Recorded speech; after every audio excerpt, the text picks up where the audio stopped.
Bonjour à toutes et à tous, je vous retrouve avec grand plaisir pour une nouvelle vidéo concernant l'année du serpent de bois. Il est de bon aloi d'aborder cette étude sous l'angle symbolique. Donc nous allons d'abord voir ce qu'est le bois en termes d'éléments dans l'astrologie chinoise et ensuite nous verrons le symbole du serpent, mais pas que dans l'astrologie chinoise, mais aussi par d'autres compréhensions. Le bois est associé à la créativité. Regardez une forêt. Une forêt, elle est créatrice, de par sa composition, de par sa diversité, de par son organisation. L'élément bois est aussi associé à la croissance. Cela se comprend aisément. Je reprends toujours l'exemple de la forêt. Eh bien, son but est de croître. Et pour finir, son attribut le plus logique, je dirais, c'est la flexibilité. Le bois est flexible, même si l'on a cette histoire du chêne et du roseau, un chêne est aussi flexible à sa manière. Vous comprendrez aisément si vous prenez une barre de métal et un chêne, eh bien vous verrez que c'est le chêne le plus flexible. Les personnes qui sont donc marquées par le bois auront un esprit créatif, un esprit charitable et chercheront toujours à grandir, chercheront la connaissance, chercheront à se développer et bien entendu auront une flexibilité d'esprit.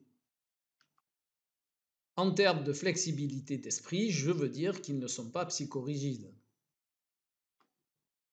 Prenons toujours l'exemple de la forêt, le bois est aussi synonyme de longévité, les arbres centenaires.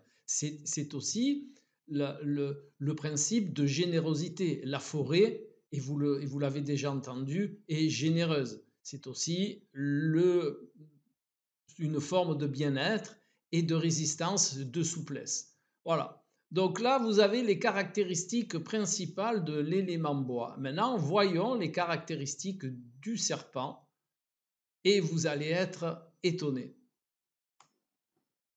Les spécificités du serpent en astrologie chinoise sont les suivantes. C'est un intuitif, un magnétique, un charismatique, c'est aussi un fin stratège. Le serpent est intelligent, il est prudent, il, est, il lui est attribué une forme de sagesse, c'est un solitaire, il ne fait que ce qu'il veut, il est patient et il rampe. Mais il rampe de manière ondulatoire. Et c'est là où nous allons vraiment rentrer dans le symbolisme du serpent de par ses spécificités. L'ondulation est toujours symbole d'évolution. Une courbe évolutive, ce n'est jamais une droite ascendante, mais une spirale qui peut représenter la façon dont se déplace le serpent. Le serpent est aussi ovipare, c'est-à-dire qu'il pond des œufs.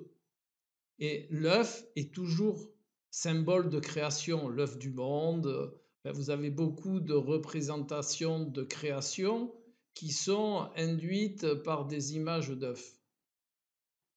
Avant de continuer, je vous partage le fait que l'école du symbolisme est ouverte. Vous pouvez vous y inscrire à tout moment, prendre des cours à tout moment. Vous avez l'adresse mail de l'école dans le descriptif de la vidéo si vous désirez des informations.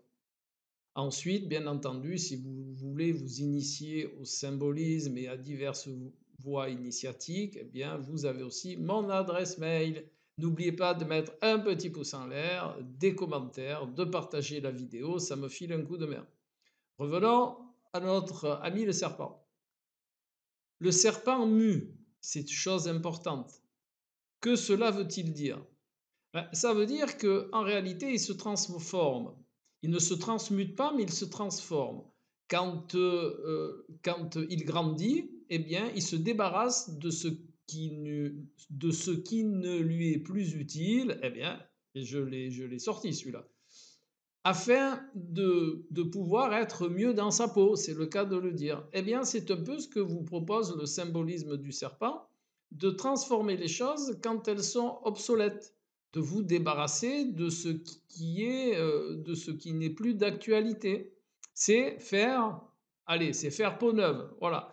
Et donc ça, c'est aussi un symbole fort du serpent. De plus, le serpent est aussi associé à la sexualité. La Kundalini et toute autre forme indienne et autres origines eh ben, associent le serpent à la sexualité. Ce que j'aime bien en Chine, c'est que ils ont toujours été observateurs de la nature. Et par rapport à ces observations, eh bien, ils ont tiré des enseignements.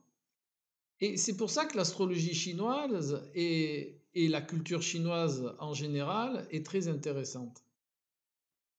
Et je vais à mon tour vous proposer une recette qui est très intéressante pour l'évolution de chaque être. Observation, expérimentation, ressources. Ce sont les trois mots qui vous permettront d'évoluer. Il est de bonne loi de conscientiser que l'observation, c'est je regarde comment ça se passe dans la nature.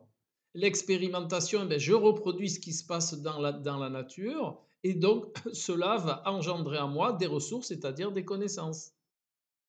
Donc, si l'on met en application ces préceptes et que pour les gens qui sont nés sous le signe du serpent ou cette année du serpent 2025, sous la vision, sous le focus de la santé.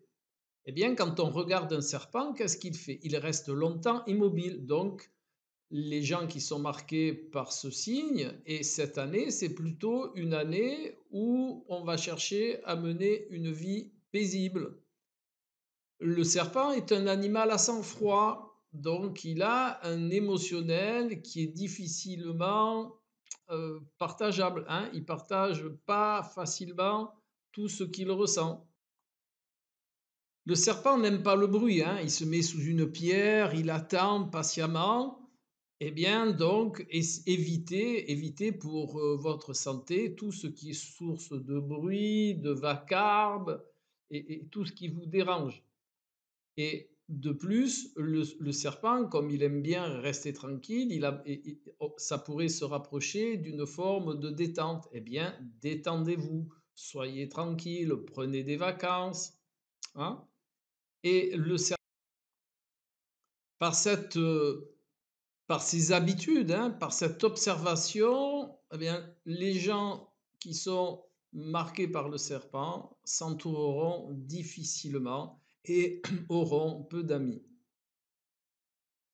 Soyez conscient que le serpent, non seulement il a peu d'amis, mais en plus, s'il se sent lésé, s'il y a abus de confiance, il s'en rappellera toute sa vie et ne le pardonnera jamais.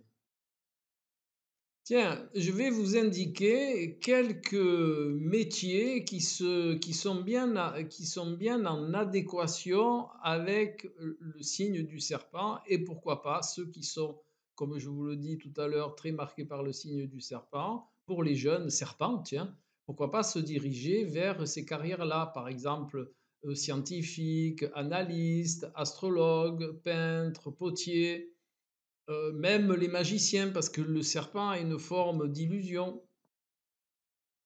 Et je rajouterai, en ce qui concerne la santé, que le système digestif des gens qui sont nés sous le signe du serpent ou dans cette année 2025, où les problèmes digestifs peuvent être à l'ordre du jour, hein. Le serpent, il mange une grosse quantité et après, il met des mois à digérer.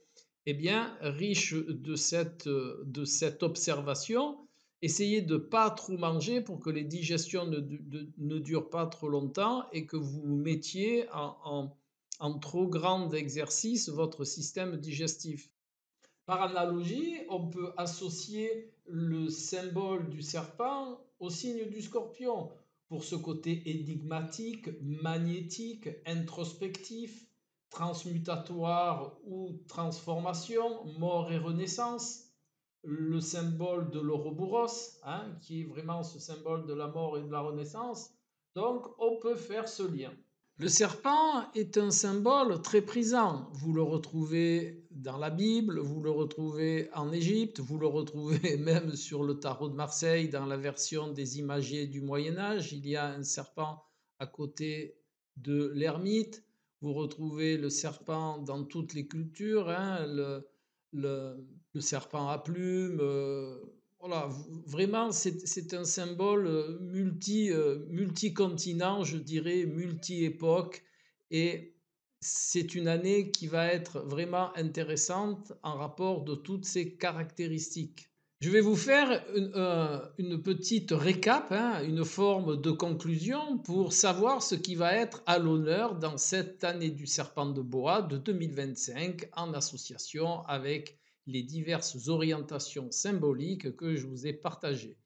Donc cette année, elle sera de bon aloi pour tout ce qui est introspection, pour réfléchir sur soi-même, pour se débarrasser de tous les concepts, de tout ce qui est obsolète. C'est une année de changement, de transformation. C'est une année où il va falloir faire preuve de détermination, où va engendrer l'avancement personnel, l'évolution. Vous allez acquérir plus de sagesse, vous allez être créateur, vous allez être inventif. Voilà, c'est toutes ces voies-là dont vous pouvez vous servir dans cette année du serpent de bois 2025.